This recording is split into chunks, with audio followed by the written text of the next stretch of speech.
कल से शुरू होने वाला बारिश का सिलसिला जारी। मुल्क में कहीं बरसात कहीं बर्फबारी, जाती सर्दी फिर लौट आई। पंजाब, केपी, बलूचिस्तान में बारिश या लावारी। कश्मीर, गिलगित, केपी में गरज चमक के साथ बारिश। मानसहरा में 3 रोज से बारिश और बर्फबारी। पहाड़ सफ़ेद और मैदान गीले हो गए।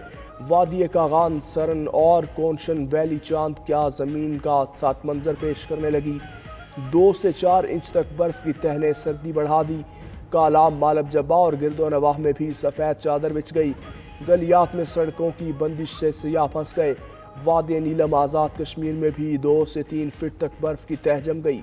रास्तों की बंदी से इलाका मकीनों को मुश्किलात। इस्लामाबाद और में भी बादल खूब बरसे। लाहौर, रावलपिंडी, ननकाना, जहलम, चकवाल, अटक समेत पंजाब में भी रिमझिम। पुतिन भरोसे के काबिल हैं, यकीन है वो यूक्रेन पर दोबारा हमला नहीं करेंगे। अमरीकी सदर डोनाल्ड ट्रंप की बरतानवी वजीर आजम केयर स्टार्मर से मुलाकात के बाद मुश्तरका प्रेस कॉन्फ्रेंस। कहा, यूक्रेन में तवीलुल मुद्दती अमन के लिए कामयाब मुआहिदा करने जा रहे हैं। यूक्रेन जंगबंदी मुआहिदा सबके मुफाद में है। यूक्रेन के साथ मादनियात का मुआहिदा रूस के खिलाफ कीव की सलामती की जमानत है। बरतानवी वजीर आजम सख्त मुज़ाकरात कार हैं। बरतानवी वजीर आजम बोले, अमरीका की जानिब से सलामती की जमानत के बगैर यूक्रेन में अमन कायम नहीं हो सकता। रूस को फायदा पहुंचाने वाला अमन मुआहिदा कामयाब नहीं होगा। बरतानवी वजीर आजम ने ट्रंप को बादशाह चार्ल्स का खत पेश किया। ट्रंप ने शाह चार्ल्स के दौरे की दावत कबूल कर ली। चीन से दरामदात पर इजाफी 10% टैरिफ 4 मार्च से नाफिज हो सकता है। अमेरिकी सदर डोनाल्ड ट्रंप कहते हैं, कनाडा और मेक्सिको पर 25% टैरिफ हर सूरत लगेगा। कनाडा और मेक्सिको ने मंशियात की स्मगलिंग रोकने के लिए कार्रवाई नहीं की। तिजारत में तवाज़ुन के लिए टैरिफ लगाना जरूरी है। बहुत से ममालिक के साथ अमेरिका को तिजारत में खसारा हो रहा है। मेक्सिकन सदर क्लॉडिया बाम ट्रंप के साथ मुआहिदे के लिए पुरुमीद। कहती हैं, टैरिफ के मामले पर अमेरिका के साथ मुज़ाकरात जारी हैं। 4 मार्च को अहम ऐलान मुतवक्की है। अमेरिका ने टैरिफ लगाया तो जवाबी कार्रवाई करेंगे।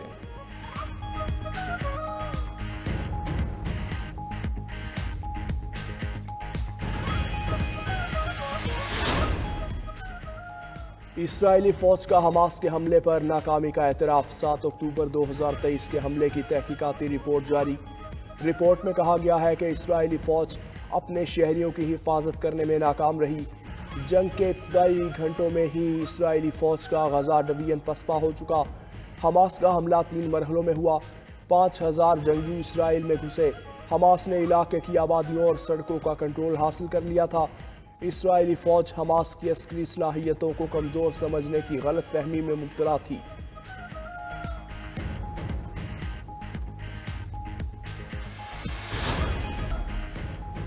मराकश में खुश्क साली के बाइस मवेशियों की तादाद में गैर मामूली कमी। हुकूमत की शहरियों से रवा साल ईद उल अजहा पर कुर्बानी ना करने की अपील। मराकश के बादशाह मोहम्मद शिशम का कौम के नाम पैगाम। कहा, शहरी रवा बरस ईद उल अजहा पर भेड़ें ज़िबा करने से गुरेज करें। रवा साल मवेशियों की तादाद में 38% कमी आई।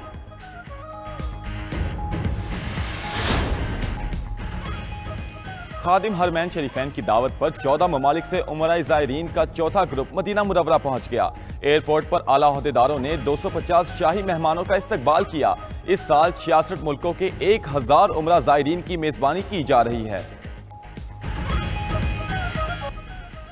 अबू धाबी के वली अहद शेख खालिद बिन मोहम्मद बिन जैद अल नाहयान का दौरा पाकिस्तान।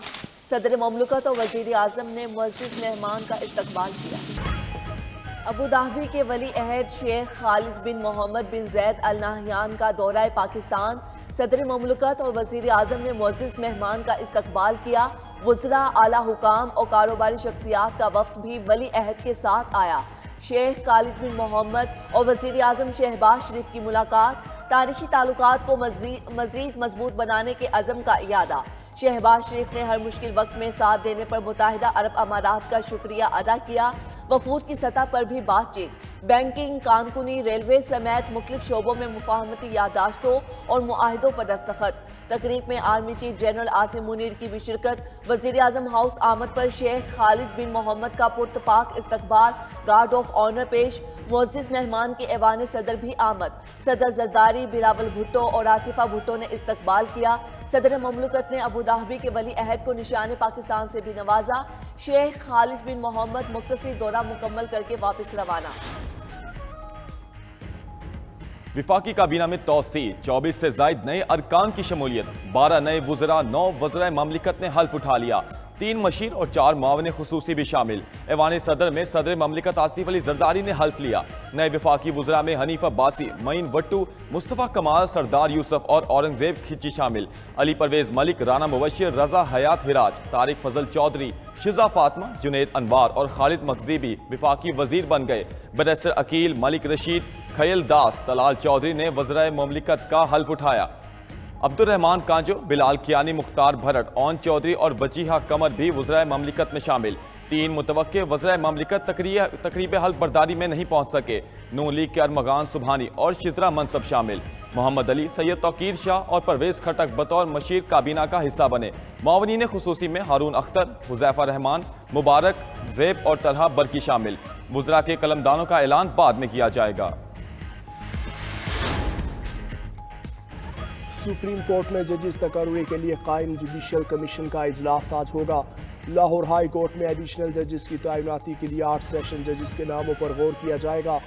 राजा गजनफर अली खान, कैसर नज़ीर भट्ट, अकमल खान, तनवीर अहमद शेख के नाम ज़ेरे गौर आएंगे।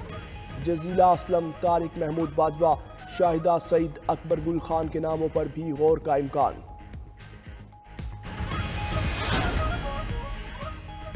जब भी मुल्क तरक्की की राह पर गामजन हुआ, बहरानों में धकेला गया। सदर नून लीग नवाज शरीफ का एक बार फिर शिकवा, सियासी इस्तेहकाम और पॉलिसीज का तसलसल तरक्की के लिए नागुज़ीर करार। कहा, नून लीग ने एक बार फिर मुल्क को बहरान से निकालने का बेड़ा उठाया है। तमाम सूबों की शिरकत के बगैर तरक्की का अमल मुकम्मल नहीं होगा। ANP के साबिक रहनुमा जाहिद खान नून लीग में शामिल।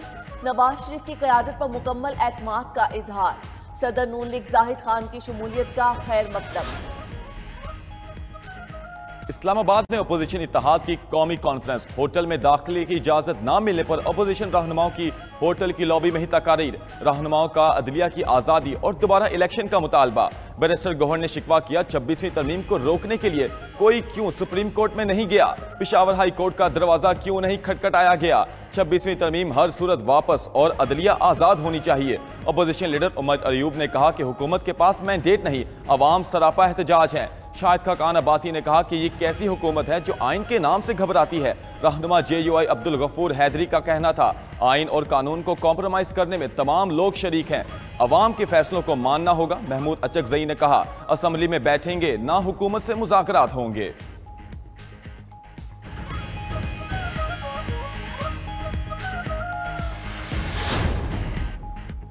काम का दौरानिया और इजलास भी कम मगर कानून साजी ज्यादा। बिल डॉट ने 16वीं कौमी असम्बली के पहले साल की कारकर्दगी रिपोर्ट जारी कर दी। रिपोर्ट के मुताबिक मौजूदा असम्बली ने पहले साल 212 घंटे काम किया, 93 इजलास हुए। गुज़श्ता असम्बली ने पहले पार्लिमानी साल 297 घंटे काम किया और 96 इजलास हुए। मौजूदा असम्बली में अहम कानून साजी में इजाफा देखने में आया। 26वीं आइनी तरमीम भी मंजूर हुई। मौजूदा असम्बली के पहले साल में 47 बिल, जबकि गुज़श्ता असम्बली के पहले साल में सिर्फ 10 बिल मंजूर हुए। अरकान की हाजिरी भी औसतन 66% रही। कॉटेज का देने के लिए हर शहर में नया ट्रांसपोर्ट सिस्टम ज़रूरी है। जदीद ट्रांसपोर्ट सिस्टम से लोगों के मयार ज़िंदगी में बेहतरी आएगी। सिंध काबीना के अहम फैसले, सीनियर वजीर शर्जील मेमन ने तफसीलात मीडिया को बता दी। कहा, काबीना ने डबल डेकर बसेस की मंजूरी दे दी, मजीद इलेक्ट्रिक बसें भी खरीदी जाएंगी। वजीर आजम से भी 180 इलेक्ट्रिक बसों की फ्राहमी का वादा पूरा करने का मुतालबा। सीनियर वजीर ने कहा, 2 लाख घरों को महकमा तवानाई सोलर सिस्टम फ्राहम कर रहा है। 2.5 लाख मजीद घरों को सोलर प्लेट्स दी जाएंगी। खवातीन को मुफ्त में पिंक स्कूटीज देने का भी ऐलान। K4 प्रोजेक्ट के लिए कलरी भगाड़ फीडर और केंझर झील की तोसी का नजर सानी मंसूबा भी मंजूर। सिंध हुकूमत कराची के पानी मंसूबों पर $1.6 बिलियन खर्च कर रही है। लाहौर हाई कोर्ट का कौमी इंसानी हुकूक कमीशन की रिपोर्ट पर हुक्म इम्तनाई जारी। अदालत ने रिपोर्ट पर किसी भी कार्रवाई से रोक दिया। रिपोर्ट में अक्टूबर 2023 ता 2024 ह्यूमन राइट्स एक्ट 2012 की खिलाफ वर्जी पाई गई। दरख्वास्त गुजार ने मौक़िफ़ अपनाया कि NCHR की तहकीकाती रिपोर्ट हक़ाइक़ के मुनाफी है। स्पेशल ब्रांच की रिपोर्ट जो अदालत में पेश की गई वाज़ेह है और कोई शक नहीं कि यह मुकम्मल तौर पर एक सोर्स रिपोर्ट थी। FIA ने स्पेशल ब्रांच की रिपोर्ट गैर मुस्तरद करार दी। इसराइल जंगबंदी मुआहदे से फिरने लगा। गजा की पट्टी में स्ट्रेटेजिक अहमियत की हामिल राहदारी फिलाडेल्फिया खाली न करने का ऐलान। अमरीकी खबर एजेंसी के मुताबिक इसराइल का इनकार हमास और मरकजी सालिस मिस्र के साथ कमजोर जंगबंदी मुआहदे पर बहरान पैदा कर सकता है। उधर इसराइल ने 642 फलस्तीनियों को रिहा कर दिया। रिहाई पाने वाले फलस्तीनियों का रामल्ला पहुंचने पर शानदार इस्तकबाल। हमास ने भी 4 इसराइली कैदियों की लाशें हवाले कर दी। उधर हमास के बानी शेख अहमद यासीन की इसराइल के खात्मे की पेशगोई का इंटरव्यू वायरल। 1999 में अरब मीडिया को इंटरव्यू में शेख अहमद यासीन ने कहा, इसराइल की बुनियाद जुल्म पर है और जुल्म पर कायम कोई चीज़ हमेशा नहीं रहती। 21वीं सदी के पहले 25 वर्षों में